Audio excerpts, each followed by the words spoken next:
السلام عليكم ورحمة الله وبركاته.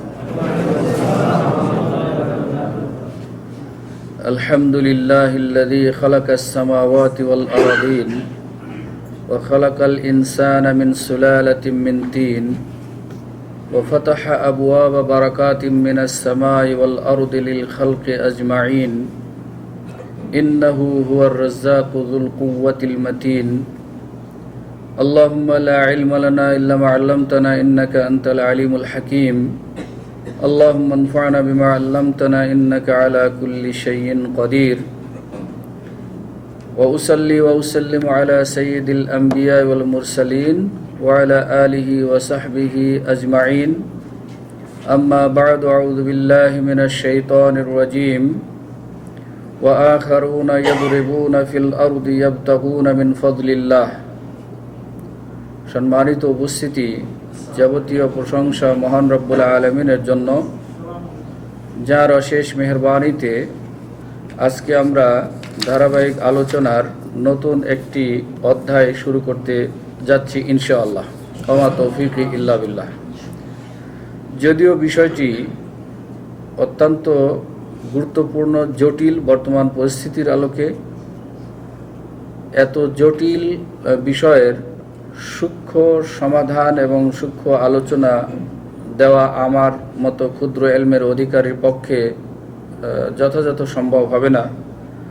তারপরও আল্লাহর তৌফিক কামনা করে শুরু করব ইনশাআল্লাহ। আল্লাহ যতটুকু তৌফিক দিবেন ততটুকুই বলবো ইনশাআল্লাহুল আজিজ।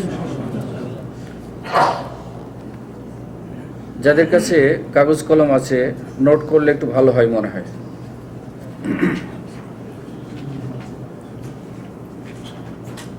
যাদের কিতাব আছে, আমরা দেখব আজকের অনুচ্ছেদ হচ্ছে বাবুল কেরাজ। পেয়েছেন? জি। বাবুল কেরাজ অর্থাৎ কেরাজ কি জিনিস, এই বিষয়ে আজকের আলোচনা হবে মূল। এই কেরাজ বলতে আমরা অনেকে এখন বুঝতে পারছি না, কিন্তু এর অপর আরেকটি শব্দ আছে আমাদের সামনে, খুবই পরিচিত শব্দ। সেটা বললে আবার আমার মনে হয় সবাই বুঝে ফেলব। এর অপর আরেকটি নাম আছে, এই কেরাজের অপর আরেকটি নাম আছে যেটি আমাদের কাছে খুবই পরিচিত, কিন্তু কেরাজ শব্দটি আমাদের কাছে মনে হচ্ছে খুবই অপরিচিত। এর বিপরীত আরেকটি নাম হচ্ছে আল মুদারাবা। মুদারাবা বর্তমান কালে যারা আমরা ব্যবসায়িক ক্ষেত্রে ব্যাংকিং সিস্টেমের সাথে জড়িয়ে আছি, তারা অনেকেই মুদারাবা শব্দটি জানি, বুঝি। কেন ব্যাংকে মুদারাবার শর্তে কিছু টাকা পয়সা লেনদেন করা হয়।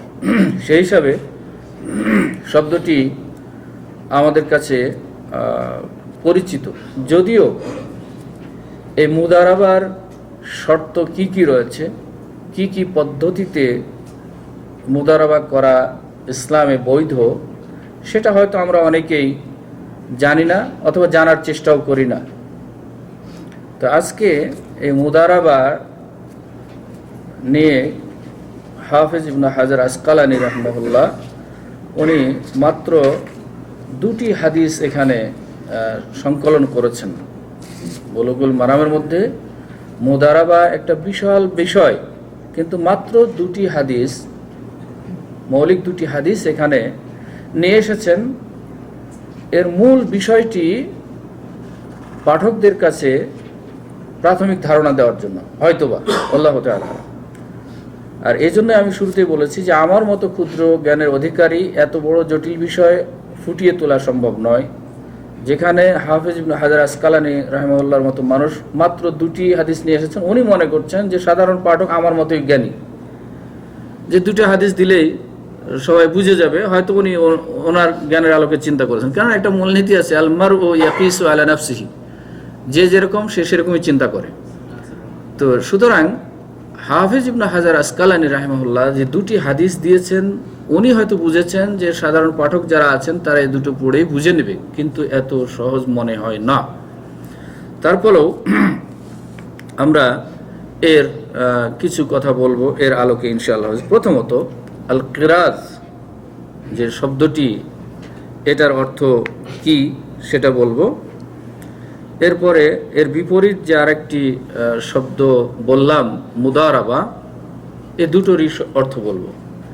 আবিধানিক অর্থ যদি বলা হয় তাহলে কেরাত হচ্ছে যে অর্থ, আবিধানিক অর্থে মুদারাবাও একই অর্থ, কিন্তু মৌলিক যে অর্থটি সেটা হচ্ছে মুদারাবা শব্দটি হচ্ছে আদ-দর্ব শব্দ থেকে। দর্ব মানে হচ্ছে বিচরণ করা, ঘুরে ফিরে বেড়ানো। যেমন আল্লাহ রাব্বুল আলামিন এই মুদারাবাটাকে সাধারণ সফর অর্থে ব্যবহার হয়, সাধারণ সফর অর্থে ব্যবহার হয়। যেমন আল্লাহ রাব্বুল আলামিন সূরা নিসার 101 নম্বর আয়াতে বলেছেন, ওয়াইদা দরাবতুম ফিল আরদি ফালাইসা আলাইকুম জুনাহুন আন তুকসিরু মিনাস সালাত। যখন তোমরা পৃথিবীতে বিচরণ করবে, জমিনে চলাফেরা করবে, সফর করবে, তখন কসর নামাজ পড়বে, এতে তোমাদের কোনো দোষণীয় কিছু নয়। তাহলে এখানে দরাবতুম, এই দরাবা শব্দ থেকে, দর্ব শব্দ থেকেই এই মুদারাবা শব্দটির উৎপত্তি হয়েছে। অনুরূপভাবে এই দর্ব শব্দটি আরেকটি অর্থে ব্যবহার হয়, সেটি হচ্ছে ওটা হচ্ছে সাধারণ সফর, বিচরণ, চলাফেরা, সাধারণ সফর। উদ্দেশ্য কি এটা বলা হয়নি, কিন্তু আরেকটা অর্থ বলা হচ্ছে অথবা সফরু বিগারাদি তিজারা ইবতিগাইর রিজক, ব্যবসার জন্য রুজি তালাশের উদ্দেশ্যে সফর করা, ব্যবসার জন্য রুজি তালাশের উদ্দেশ্যে ব্যবসার জন্য বিচরণ করা। রিয়াদ থেকে মক্কায় গেছেন ব্যবসার জন্য, মক্কা থেকে মদিনায় গেছেন ব্যবসার জন্য, এটা হচ্ছে ব্যবসার উদ্দেশ্য, এটাও সফর। আর এমনি সাধারণ কোনো অন্য কোনো উদ্দেশ্যে গেছেন সেটাও সফর। তো এই সফর, সাধারণ সফর অথবা রুজি তালাশের উদ্দেশ্যে, ব্যবসার উদ্দেশ্যে সফর করাটাকেও এই দর্ব বা মুদারাবা বলা হয়। যে আয়াতটি পড়েছি আমি শুরুতে, সূরা মুজাম্মিলের 20 নম্বর আয়াত, সেখানে আল্লাহ বলেছেন ওয়া আখারুনা ইয়াদরিবুনা ফিল আরদি ইয়াবতাগুনা মিন ফাদলিল্লাহ। আর অপর কিছু দল আছে, লোক আছে যারা পৃথিবীতে বিচরণ করে। ইয়াদরিবুন, এই দরাবা, ইয়াদরিবু দর্ব শব্দ থেকেই এসেছে মুদারাবা। এই কথাটির পক্ষে আল্লাহ রাব্বুল আলামিনের এই আয়াতটি সাক্ষ্য বহন করে যে অপর আরেক দল আছে, তারা কি করে, ইয়াদরিবুনা ফিল আরদে, পৃথিবীতে বিচরণ করে। কিসের জন্য? ইয়াবতাগুনা মিন ফাদলিল্লাহ, আল্লাহর ফজল, আল্লাহর অনুগ্রহ তালাশের জন্য, অর্থাৎ ব্যবসার জন্য, লাভের জন্য বিচরণ করে। এই ছিল আবিধানিক অর্থের ক্ষেত্রে।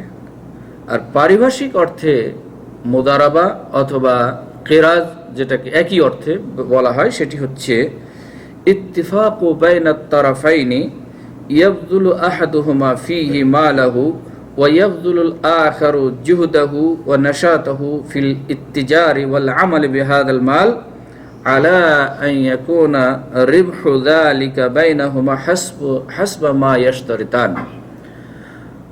কিরাজ অথবা মুদারাবা হচ্ছে এই ঐক্যের নাম, দুই পক্ষের এই চুক্তির নাম, যে এক পক্ষ মাল দিবে, আর এক পক্ষ এই মাল বিনিয়োগ করবে, এই মাল খাটাবে।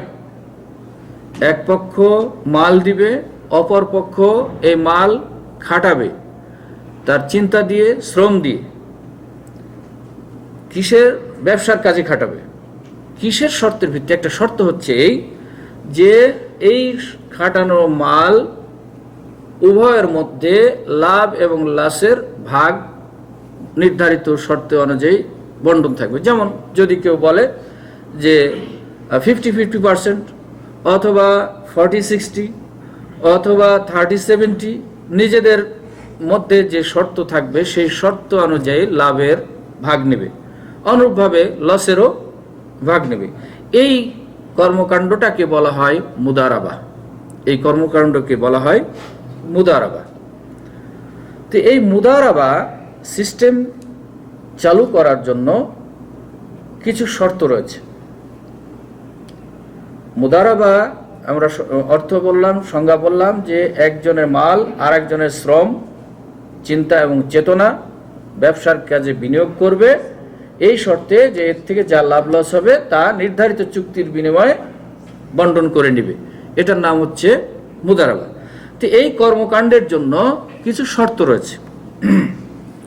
শর্ত হচ্ছে যে মাল দিব, প্রথমত আমরা সঙ্গে বললাম যে একজনের মাল আরেকজনের শ্রম, তাহলে যিনি মাল দিবেন এইখানে কিছু শর্ত অবশ্যই থাকতে হবে।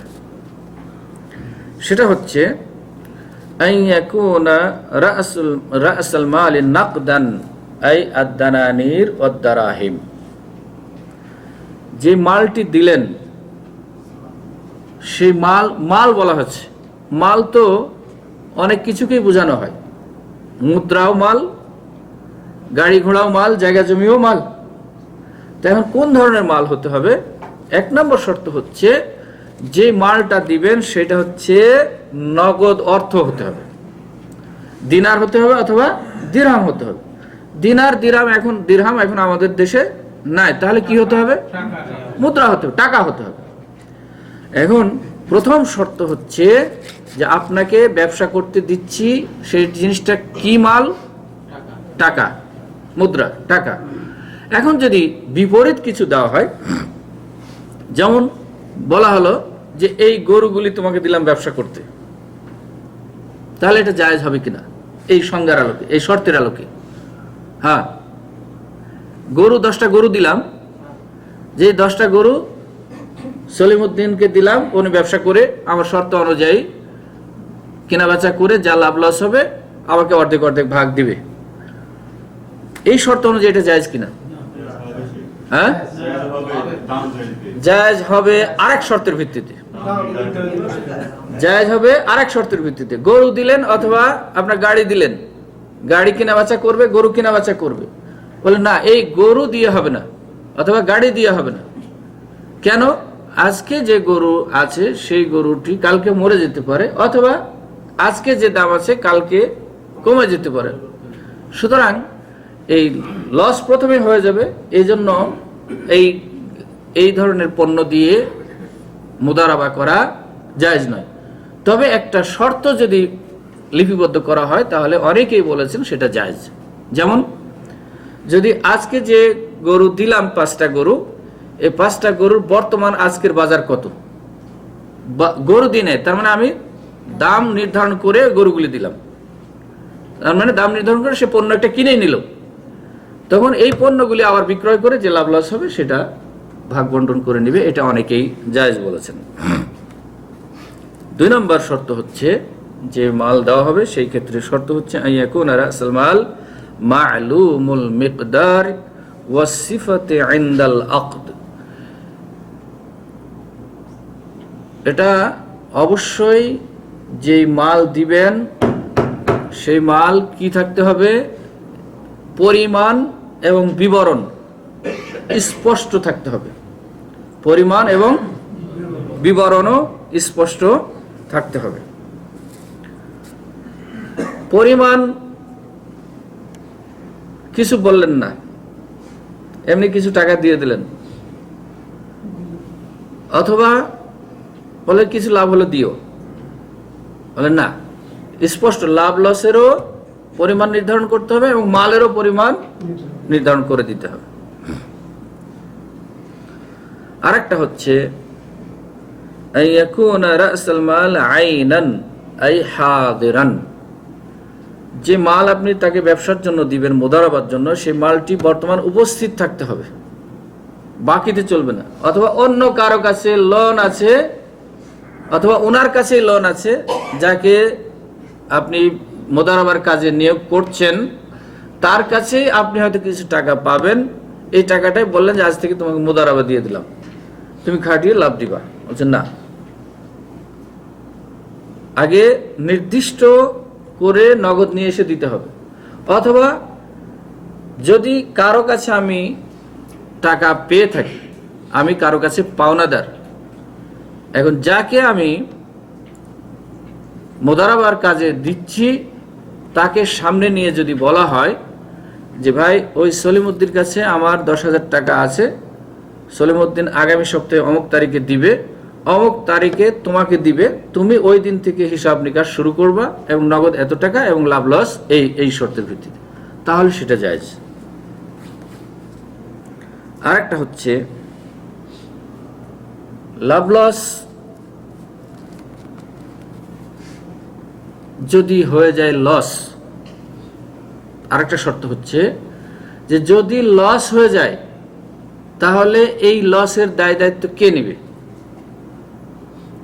যিনি খাটছে তিনি নগদ টাকা আজকে দিলেন, সেই টাকা নিয়ে খাটতে গিয়ে কোনোভাবে হারিয়ে গেছে, চুরি হয়ে গেছে। ব্যবসার কাজে লাভ লস হলে তো অর্ধেক অর্ধেক নিতাম অথবা যে কোনোভাবে নিতাম, কিন্তু লস হয়ে গেছে কিভাবে? সেই টাকাটি হয় ছিনতাইকারী নিয়ে নিয়েছে, অথবা চুরি হয়ে গেছে, অথবা নদীতে পড়ে গিয়েছে, অথবা আগুনে জ্বলে গিয়েছে। তো এই অবস্থায় যে ক্ষতিটা হলো, এই ক্ষতিপূরণ দেবে কে? হ্যাঁ, না, এই শর্ত থাকতে হবে যে না, এইরকম ধরনের যদি কোনো ক্ষতি হয়ে যায় তাহলে রাসুল মাল, যিনি মাল দাতা, তিনি সম্পূর্ণ ভার গ্রহণ করবে। এবং সেটা যদি এরকম হয়, এর আগে মনে হয় বলেছিলাম কোনো এক প্রসঙ্গে, যে ওই মালটি যদি আবার তিনি এমন জায়গায় রাখলেন যে সহজে চোরে নিয়ে যেতে পারে, অথবা নিজের ইচ্ছা করে এরকম কিছু জায়গায় রেখেছে, তাহলে কিন্তু আবার আমানতের দায়িত্ব আসবে। তখন আমানত রক্ষার ক্ষেত্রে যে বিষয়টি আসছে সেটা আসবে। তাহলে এই কয়েকটি শর্ত পাওয়া গেল। আরেকটি শর্ত হচ্ছে, আপনি মুদারাবার জন্য দিলেন কত? আজীবন নাকি নির্দিষ্ট মেয়াদ দিতে হবে, এবং নির্দিষ্ট মেয়াদের পরে যাকে আপনি দিয়েছেন তিনি আপনাকে ফেরত দিতে বাধ্য থাকবে। বুঝে গেছে? তাহলে নির্দিষ্ট মেয়াদ শেষ হলে যিনি অর্থদাতা তাকে মাল যথাযথ সময়ে ফেরত দিতে বাধ্য থাকবে, এই আরেকটি শর্ত। এই কয়টি শর্ত যদি কোনো মালদাতা এবং গ্রহীতার মধ্যে, মুদারাবার মধ্যে বিদ্যমান থাকে তাহলে সেটা জায়েজ ইনশাআল্লাহ। এখন এই মুদারাবার জন্য অথবা কেরাদের জন্য কিছু আরো শর্ত আছে, যেটাকে অনেকে বলেছেন রোকন, অনেকে বলেছেন রোকন। ঠিক এটাও যেহেতু এক ধরনের ব্যবসা বাণিজ্য, এক ধরনের চুক্তি সম্পাদন, অতএব এখানেও কি থাকতে হবে? আল আকদ বিল ইজাব থাকতে হবে। মানে আমি দিলাম আর উনি বললেন আমি নিলাম, এই ইজাব এবং কবুল থাকতে হবে। যেমন স্বামী স্ত্রী বিবাহের ক্ষেত্রে ইজাব এবং কবুল হয়ে থাকে, এখানেও যেহেতু একটা চুক্তি, সেহেতু একজন বললে আমি দিলাম, উনি বললেন যে আমি নিলাম, তো এটাকে বলা হবে ইজাব এবং কবুল। এখন এই ইজাব এবং কবুলটা যেহেতু আগে একটা শর্ত পড়েছে নগদে দিতে হবে, এখন বিপরীত অর্থে যদি হয়, বিপরীত অর্থ বলতে দেওয়াও হলো গ্রহণ করাও হলো, কিন্তু সেটা সরাসরি টাকা হাতে দিলাম না এবং সরাসরি টাকা হাতে নিলামও না। কিরকম? আজকে যে আধুনিক ব্যবসায়নের যে ব্যবস্থা হয়েছে, মাল কোথায় আছে জানে না, টাকা কোথায় আছে জানে না, ব্যাংকে আছে কিন্তু নগদ সামনে নাই। কি আছে? কাগজ। এই কাগজটাই হচ্ছে নির্ভরযোগ্য এখন সূত্র, যে এই কাগজের মধ্যে সব সূত্র আছে এবং নির্ভরযোগ্য সিল সাপ্পড় আছে, অতএব কাগজটাই হচ্ছে আমার মাল। এই কাগজটাই যদি এখন কেউ এইভাবে গ্রহণ করে নেয়, ইজাব এবং কবুল করে, এই কাগজটা আমি দিলাম আপনি নিলেন, তাহলেও হয়ে যাবে ইনশাআল্লাহ, যদি নির্ভরযোগ্য হয়ে থাকে। আর যদি ধোঁকাবাজ হয়ে থাকে তাহলে তো ধোঁকার যে পর্যায়ে গিয়েছিল ব্যবসার ক্ষেত্রে, যেটা নিষিদ্ধ, সেই পর্যায়ে চলে গেল। সুতরাং ইজাব এবং কবুল অবশ্যই থাকতে হবে। আর লাভের ক্ষেত্রে, এটাতে গেল মাল দেওয়ার ক্ষেত্রে, লাভের ক্ষেত্রেও এটা আমাদেরকে মনে রাখতে হবে যে লাভ তুমি খাটাচ্ছ, খাটো, যা ইচ্ছা তাই দিও না। লাভের ক্ষেত্রে নির্দিষ্ট কন্ট্রাক্ট করে নিতে হবে। তবে এমন শর্ত করা যাবে না যে শর্তটা হবে রিবহে ফাসেদ, মানে এমন লাভ চাওয়া হচ্ছে যে ওই বেচারা শ্রম দিচ্ছে ঠিকই, কিন্তু তার শ্রম অনুযায়ী কিছুই থাকে না, মূল্যায়ন হচ্ছে না তার, না, এটাও হবে ফাসেদ লাভ। আপনার লাভটা আপনি ঠিকই নিয়ে নিলেন, কিন্তু ওনাকে যে খাটাইলেন, উনি যে শ্রম দিল, সেই তুলনায় তার খুবই নগণ্য দেওয়া হচ্ছে, এটা লাভের ক্ষেত্রে ঠিক না। অনুরূপভাবে বাজারে উনি যে বিক্রি করতে যাচ্ছেন জিনিসগুলি, বাজারে যে একটা সহনশীল লাভের পরিমাণ আছে, সেই পরিমাণ থেকে অনেক বেশি পরিমাণ লাভ গ্রহণ করা হচ্ছে, যেটাকে বলা হবে রিবহে ফাসিদ, সেটাও ব্যবসার ক্ষেত্রে নিষেধ।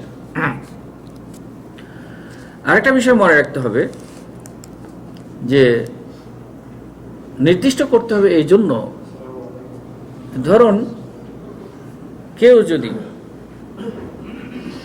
নগদ টাকা দিল, দিয়ে 3টা ব্যবসার কথা উল্লেখ করে দিল যে তুমি এই 3টা ব্যবসা করবা। যেমন টাকা দিলেন 1 লক্ষ, দিয়ে বললেন যে তুমি গাড়ির ব্যবসা করবা, তুমি পারিবারিক সাংসারিক জিনিসপত্র যা লাগে সেই জিনিসপত্র ব্যবসা করবা, এবং কাপড়েরও ব্যবসা করবা। তো এই 3টার মধ্যে আমাকে লাভ দিবা শুধু পারিবারিক আদাওয়াত মানজিলিয়া, যেগুলি পারিবারিক সংসারের কাজে ব্যবহার হয়, এই সমস্ত জিনিসের যে খাতটা ব্যবহার হবে, ওইখান থেকে যে লাভ আসবে ওই লাভটা আমাকে দিবা, আর বাকি 2টা তুমি নেবা। এটা জায়েজ কিনা? না। একই টাকা দিলাম, দিয়ে তাকে ভাগ করে দিলাম যে 3টা ব্যবসা করবা, তাহলে এখানে 3টা ব্যবসা থেকে যা লাভ, গড় লাভ লস আসবে, সবগুলো একসাথে ভাগ বন্টন হবে। হতে পারে এই জন্য যে দেখা গেল যে আপনি যে জিনিসটি খাস করে লাভটা নিচ্ছেন, এটাতে পরিমাণ বিক্রয় লাভ বেশি হয়েছে, বাকিগুলোতে বিক্রয় হয়নি, তাহলে সে কোথায় যাবে? সে তো ক্ষতিগ্রস্ত হবে, লসও হতে পারে। সুতরাং এই অসম নীতি ইসলামে কখনো বৈধ করে নাই। অতএব যদি এই ধরনের একই মূলধন দিয়ে যদি একাধিক ব্যবসা কেন্দ্র, একাধিক জাতের ব্যবসা কেন্দ্র করা হয়, তাহলে সকল ব্যবসা কেন্দ্রের হিসাবগুলিকে একত্রকরণ করে লাভ লস বন্টন করতে হবে।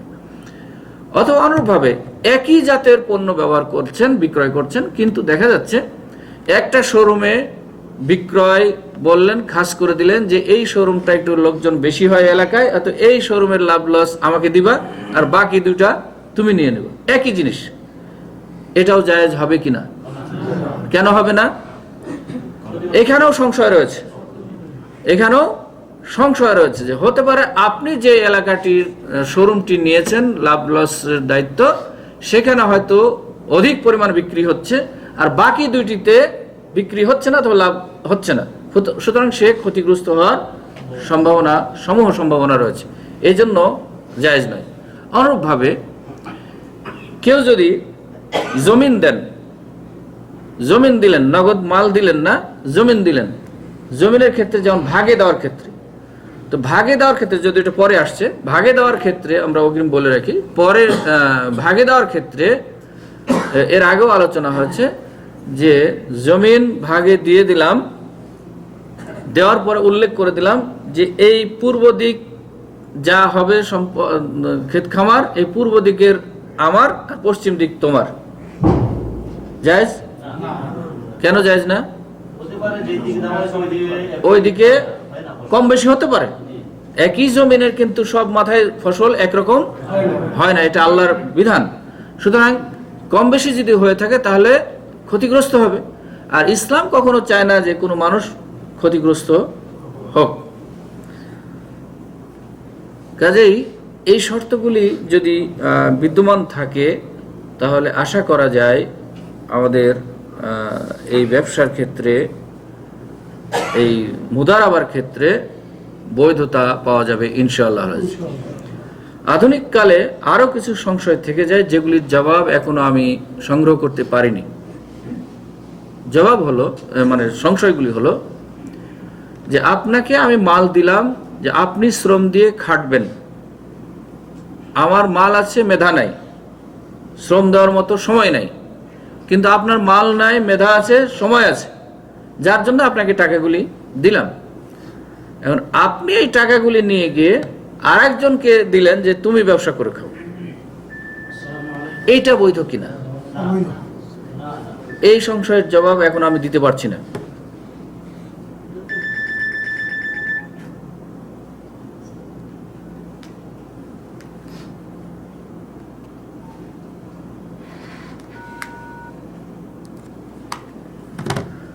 তাহলে এটা আমরা মনে রাখবো, পরবর্তী ক্লাসে কখনো যদি কোনোভাবে পাই তাহলে চেষ্টা করবো ইনশাআল্লাহ আজিজ, যে অন্যকে দেওয়া যাবে কিনা।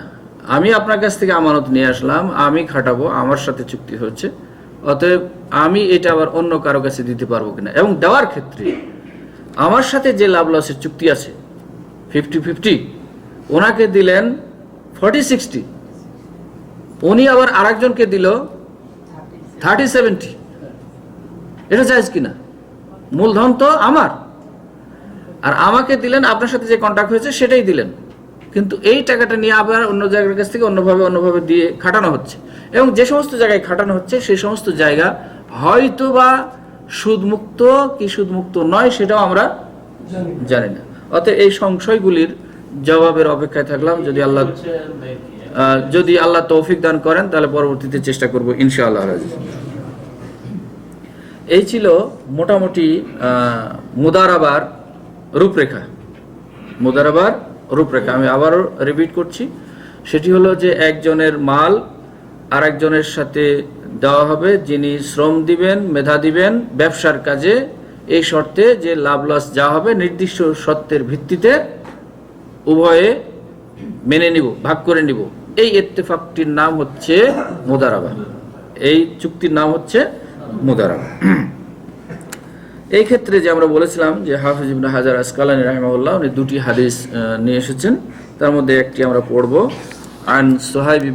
عن صهيب رضي الله تعالى عنه أن النبي صلى الله عليه وسلم قال ثلاث فيهن البركة البيع إلى أجل والمقارضة وخلط البر بالشعير للبيت لا للبيع। ইবনু মাজাহ হাদিসটি বর্ণনা করেছেন, যদিও হাদিসটির সনদের মধ্যে কিছুটা দুর্বলতা রয়েছে। এখানে যে আমরা বিষয় বললাম কেরাত অথবা মুদারাবা, তার সাথে শুধু একটা শব্দ আছে এই হাদিসের মধ্যে, অল মুকারাদাতু, এই শব্দটি। সুহাইব রাদিয়াল্লাহু তাআলা আনহু বলেন যে রাসূল সাল্লাল্লাহু আলাইহি ওয়াসাল্লাম বলেছেন যে 3 শ্রেণীর জিনিসে বরকত রয়েছে, 3 ধরনের বিষয়ে বরকত রয়েছে। তার মধ্যে একটি বললেন আল বাইউ ইলা আজালিন। এই শব্দের বাহ্যিক অর্থ যদি করা হয় তাহলে বাকিতে বিক্রয় করাতে বরকত রয়েছে। আসলে এটা নয়, উদ্দেশ্যটা এটা নয়। যদি সাধারণ অর্থ করা হয় তাহলে বাকিতে বিক্রয়, আজাল মানে পরের দাম দিবেন, এই মর্মে বিক্রয় করা, এটাতে বরকত রয়েছে। তো এর উদ্দেশ্য হচ্ছে এই যে ইলা আজালিন মানে হচ্ছে কোনো বিক্রেতা দুর্বল হয়ে গেছে অর্থনৈতিকভাবে, যেটা আগে এসেছে আমাদের পড়ানো হয়েছে, তাকে আপনি দয়া ভাব দেখাচ্ছেন, এই জন্য আপনি আজাল করছেন, ডিলে করছেন তার কাছ থেকে টাকাটা নিতে, তাকে একটু অনুগ্রহ দেখাচ্ছেন, তাকে একটু সহনশীলতা করছেন, তাকে একটু সাহায্য করছেন, এই জন্য যে সে এখন অভাবী হয়ে গেছে। অভাবী হয়ে যাওয়ার ফলে আপনার পয়সা, আপনার দাম ঠিক মতো সময় মতো দিতে পারছে না। এই কাজ যে করবে তার বরকত আসবে। এটা আগে হাদিসে পড়ানো হয়েছে, মনে পড়ছে কি? জি, আগে পড়ানো হয়েছে এটা। সুতরাং এই জন্য বলা হয়েছিল যে ঋণগ্রস্তকে একটু শিথিল হওয়া দরকার, ঋণগ্রস্তের প্রতি শিথিল হওয়া দরকার। তো এইখানেও বলা হচ্ছে যে ক্রেতা সে অভাবী হয়ে গেছে, ঋণগ্রস্ত হয়ে গেছে, যার ফলে এখন দাম দিতে পারছেন, আপনাকে টাকা পরিশোধ করতে পারছে না। এই ক্ষেত্রে ডিলে করে তার কাছ থেকে টাকা নেওয়াটা, তাকে একটু সুযোগ দেওয়া, এটার মধ্যে বরকত রয়েছে, রাসূল সাল্লাল্লাহু আলাইহি ওয়াসাল্লাম বলেছেন। আর কিসে বরকত রয়েছে? ওয়াল মুকারাদা, এই মুদারাবার মধ্যে বরকত রয়েছে। কেন এটার মধ্যে কিভাবে বরকত রয়েছে? ওটা তো নয় একজনকে উপকার করা হলো, বলছে এটা তো আরেকজনকে উপকার করা হয়। যে ব্যক্তির পয়সা নাই, সে পয়সার অভাবে ব্যবসা করতে পারছে না, তার মানে তার উন্নতি হচ্ছে না। আরেকটা হচ্ছে পরস্পরের মধ্যে উপকার রয়েছে, সেটি হচ্ছে যে আমার পয়সা আছে কিন্তু আমি অকেজো মানুষ, পয়সাটাকে খাটাতে পারছি না। ফলে আজকে এই জন্য বলা হয়ে থাকে যে বর্তমান কালে যারা সবচাইতে অলস নির্বোধ মানুষ তারাই ব্যাংকে টাকা জমা রাখে, আর যারা সচ্ছল এবং কর্মঠ তারা কখনো ব্যাংকে টাকা রাখে না। তারা কি করে? ব্যবসা বাণিজ্য করে। তো এইখানে মুকারাদা হচ্ছে যে আপনার অলস মানি পড়ে আছে, আর ওই বেচারা অর্থ নাই দেখে অলস দেহ নিয়ে বসে আছে, তাহলে কি হলো? দুজনেই সহযোগিতা করলেন। এই জন্য বলছেন রাসূল সাল্লাল্লাহু আলাইহি ওয়াসাল্লাম যে এর মধ্যে বরকত রয়েছে। আর একটা বিষয় যেটা আমাদের কাছে শুনে মনে হবে যে এটা একটা কেমন আজীব বিষয়,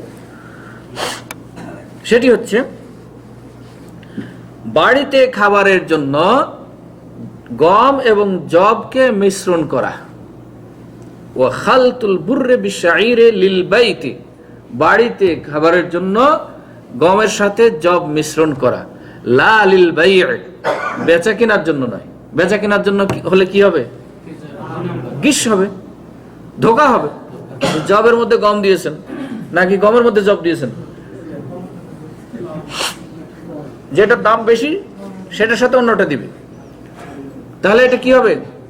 ধোঁকা হবে। আর ধোঁকা ইসলামে স্পষ্ট নিষেধ। কিন্তু তারপরে এখানে কেন আল্লাহ রাসূল সাল্লাল্লাহু আলাইহি ওয়াসাল্লাম বলেন যে এর মধ্যেই বরকত আছে? তো এই জন্য আবার কোন আমাদের মতো কোন সাধারণ মানুষ যেন বুঝে না নেয় যে এটা ব্যবসার ক্ষেত্রে মনে যায়, এই জন্য স্পষ্ট করেছে লা লিল বাই', বেচা কেনার জন্য নয়, শুধুমাত্র বাইত, নিজের বাড়িতে ব্যবহারের জন্য। তো বাড়িতে যদি ব্যবহার করা হয় তাহলে যব আর গম মিশ্রণ করে খেলে এর মধ্যে কি বরকত আছে? আর কি হতে পারে? চিন্তা বের করে দেখি কি বরকত আছে।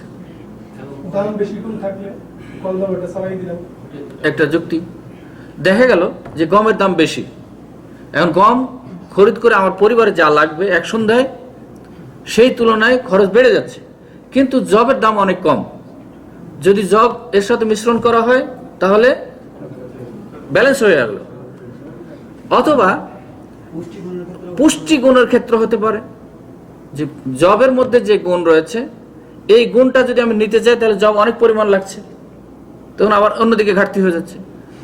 অথবা জব এবং গমের মধ্যে যে পুষ্টির সমন্বয় এটা হয়তো স্বাস্থ্যকর হতে পারে, আল্লাহু আলাম, আল্লাহ ভালো জানেন। যদিও বর্তমানে জব এবং গমের ফজিলতের কথা অনেক জানা যাচ্ছে। তো অথবা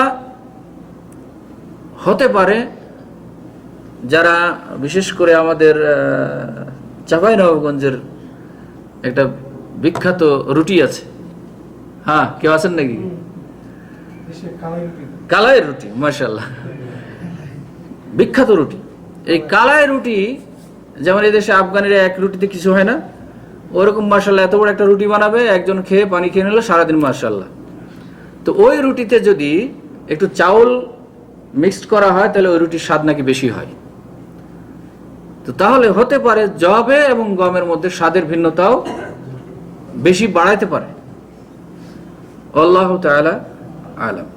সুতরাং এর মধ্যেও বরকত আছে, পারিবারিক বরকত এবং জাগতিক বরকতও আছে ইনশাআল্লাহ। আরেকটি হাদিস, এখানে যিনি হাকিম ইবনে হিজাম রাদিয়াল্লাহু তাআলা আনহু, এই মুদারাবার ক্ষেত্রে তিনি নিজে কিছু শর্ত আরোপ করেছেন। মুদারাবার ক্ষেত্রে তিনি কাউকে যখন টাকা দিচ্ছিলেন তখন কিছু শর্ত আরোপ করেছেন। কি? ওয়ান হাকিম ইবনে হিজাম রাদিয়াল্লাহু তাআলা আনহু আন্নাহু কানা ইয়াশতারিতু আলা আর-রাজুলি ইযা আ'তাহু মালান মুকারাদাতান। হাকিম ইবনে হিজাম রাদিয়াল্লাহু তাআলা আনহু তিনি যখন কাউকে, কোনো ব্যক্তিকে কোনো মাল দিতেন মুদারাবার জন্য, কেরাদের জন্য, তখন তিনি কিছু শর্ত আরোপ করতেন। কি শর্ত?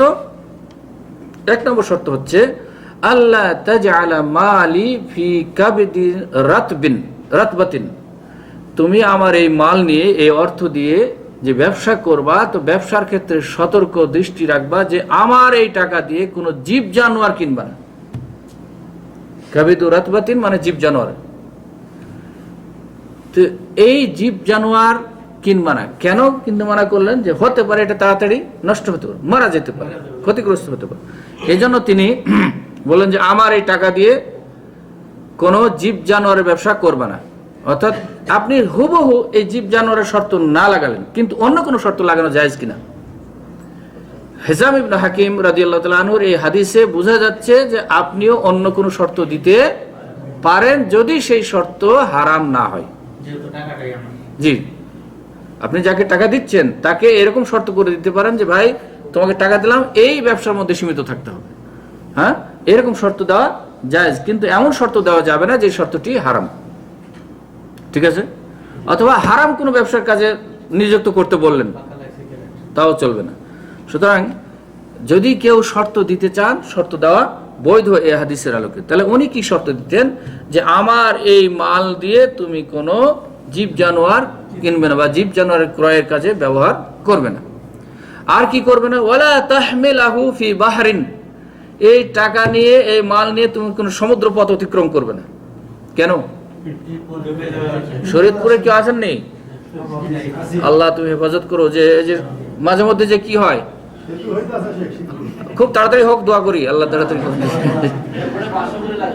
জি, তো এই যে শরীয়তপুর কথা বললাম, এটা দৃষ্টান্ত বললাম, যে ওইখানে যে শত শত লোক লঞ্চে পার হচ্ছে, ওইখানে গিয়ে কোনো ঘটনা যে ঘটছে না তা নয়, বছরে প্রায় প্রতি বছরই ঘটছে, যা মর্মান্তিক ঘটনা হিসাবে দেখা যাচ্ছে। তো উনি যদি এরকম শর্ত আরোপ করেন, কোনো মালদাতা অর্থ যোগানদাতা যদি কোনো শর্ত আরোপ করেন যে ভাই তুমি আমার এই টাকা নিয়ে কোনো নদী পথে অতিক্রম করবা না, নদী পথে যেতে পারবে না, সমুদ্রে যেতে পারবে না, কেন? তুমি নৌকা ডুবে মারা যাবে, তার মানে তুমিও যাবা, আমার মালও যাবে, অতএব তোমার লস হোক এটাও আমি চাই না, আমার লস হোক এটাও আমি চাই না। তাহলে এরকম শর্ত দেওয়া যায়। 3 নম্বর শর্ত আরেকটা দিলেন, নদী পথে তো যাবাই না, আরেকটা হচ্ছে যে হঠাৎ করে কয়দিন আগে ওই যে আমাদের উত্তরবঙ্গে বিশাল কি আসলো, বন্যা আসছিল না কয়দিন আগে, তো বলছেন যে ওয়ালা তানজিলা বিহি ফি বাতনি মাসিলিন, যেখান দিয়ে বন্যার পানি অতিক্রম করছে, ধাউ ধাউ করে চলছে, দাউ দাউ করে পানি চলছে, ঢের পর ঢেউ আসছে, সেই রকম এলাকায় তুমি আমার এই মাল নিয়ে অবতরণ করবে না। কেন? একই কারণ, যে এখানেও হতে পারে আমার মালগুলি ওইখানে বন্যার স্রোতে ভেসে যেতে পারে, সুতরাং এরকম শর্ত দেওয়া জায়েজ। এরপরে বললেন ফাইন ফাআলতা শাইয়্যাম মিন যালিকা, আমি যেগুলি শর্ত দিলাম, এই শর্তগুলির মধ্যে যদি তুমি ভঙ্গ করে ওই কাজই করো, অর্থাৎ জীব জানোয়ার কিনলা, অথবা নদী পথে অতিক্রম করলা, অথবা বন্যা কবলিত এলাকায় মাল নিয়ে চললা, যদি এরকম কিছু করো, তাহলে যদি ক্ষতিগ্রস্ত হও তুমি এর জামিনদার। ফাকাদ জামিনতা মালি, তুমি আমার মালের জামিনদার, অর্থাৎ এই লস হলে আমি আর নিব না। তুমি এসে বলবা যে ভাই আমার ডুবে গেছে, তাহলে এই লস আমি নিব না, এটা সম্পূর্ণ তোমাকে। লাভ বেশি হলেও যেহেতু মানা করে দিয়েছে, অতএব যাওয়া যাবে না। লাভ বেশি হবে এই আশায় গিয়ে সমূলে পুঁজি শেষ হয়ে গেল, সেটা বেশি ভালো নাকি অল্প লাভ করে অন্য জায়গায় খাটানো ভালো? এই যে লাভ বেশি হবে এই আশায় বাংলার মাটিতে আজকে 7 লক্ষ না কয় লক্ষ মানুষ কোথায় গেছে শুনেছেন না? আত্মহত্যা করেছে। কিসের বাজারে? শেয়ার বাজারে। রাতারাতি বড় লোক হয়ে যাবে। 7 লক্ষ শেয়ার হোল্ডার না কত শেয়ার হোল্ডার আছে বলেছিল? 33 লক্ষ। 33 লক্ষ মানুষ রাতারাতি বড় হতে চায়, বড় লোক হতে চায়, যে এই তো লাভ দিয়ে উঠছে, কিন্তু যে যত লাভ দিবে বেশি, সেই তত লাভ দিয়ে আমার পিছনেও সরবে বেশি। এই জন্য শেখ আমানুল্লাহ ভাই বলতেন, যার যত গতি বেশি তার তত ক্ষতিও বেশি। তো সুতরাং লাভ বেশি হচ্ছে, দেখতে পাচ্ছে যে ডাইরেক্ট লাভ, অতএব বেশি লাভের কাছে কেন যাব না? তো বলছেন না, সেইখানে একটু চিন্তার বিষয় রাখতে হবে, যেখানে বেশি লাভ হওয়ার সম্ভাবনা আছে সেখানে সমূলে শেষ হয়ে যাওয়ারও সম্ভাবনা আছে। অতএব এরকম শর্ত যদি কেউ দেন মুদারাবার ক্ষেত্রে, এখন আজকে যদি আমরা কোনো ব্যাংকিং সিস্টেমের সাথে মুদারাবা করি, তাহলে তাদের সিস্টেম অনুযায়ী আমি চলি নাকি আমার সিস্টেম অনুযায়ী সে চলবে? তাদের শর্ত অনুযায়ী আমি চলবো নাকি আমার শর্ত অনুযায়ী সে চলবে? কিন্তু ফর্মুলা হচ্ছে কি, মাল দাতা শর্ত দিবে নাকি? যদি আমি জানি না যে তারা কোনো শর্ত দেয় কিনা, যদি এখানে মূল হচ্ছে যে মাল দাতা শর্ত দিবেন, যিনি হেজাম ইবনে হাকিম রাদিয়াল্লাহু তাআলা আনহু, উনি মাল দিয়েছিলেন এবং উনি শর্ত দিয়েছেন। সুতরাং মাল গ্রহীতা শর্ত দিবে না, মাল দাতাই শর্ত দিবেন। অতএব এই শর্ত অনুযায়ী যদি মুদারাবার কাজ পরিচালিত হয়, তাহলে ইনশাআল্লাহুল আজিজ এতে আল্লাহ বরকত দিবেন ইনশাআল্লাহ। অনুরূপভাবে ইমাম মালিক তার মুয়াত্তা গ্রন্থে উল্লেখ করেছেন, আলা ইবনে আব্দুর রহমান ইবনে ইয়াকুব, তিনি তার বাবার কাছ থেকে বর্ণনা করেছেন, তিনি তার দাদার কাছ থেকে বর্ণনা করেছেন। কি বলেছেন?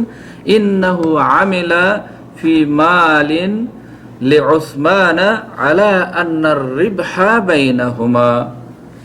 এই হাদিসটি মওকুফ সহিহ। মওকুফ হচ্ছে যে সাহাবী পর্যন্ত বর্ণনাকারী পৌঁছেছেন।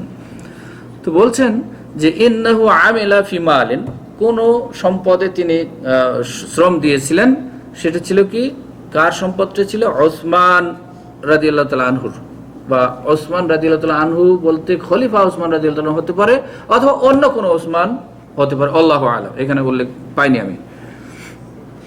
তো কি শর্তে ছিল? যে আন্নার রিবহা বাইনাহুমা, দুজনের মধ্যে লাভ ভাগ হবে। লসের কথা এখানে উল্লেখ করেননি, কিন্তু মূলে আমাদেরকে মনে রাখতে হবে যেখানে লাভ আছে সেখানে লসেরও আছে। যেখানে ব্যবসা মানে লাভ এবং লস থাকবেই। যতই আমরা আজকে গ্যারান্টি দিয়ে বলি যে আমরা এমন ব্যবসা করি যে ব্যবসায় কোনো লস হয় না, না, লস হতে পারে, তাহলে ব্যবসা হলো না, তাহলে রিবা হলো। রিবাতে কখনো লস হয় না, সুদে কখনো লস হয় না। ব্যবসাতে অবশ্যই লাভ এবং লস হতে পারে, হবেই স্বাভাবিক। সুতরাং এখানে যদিও শুধু রিবের কথা, লাভের কথা বলা হচ্ছে, তার মানে বিপরীতে ধরে নিতে হবে যে লাভ এবং লস উভয়ের শর্ত অনুযায়ী, যে শর্ত করেছি সেই শর্ত অনুযায়ী লাভ লস বন্টন করে নেওয়া হবে।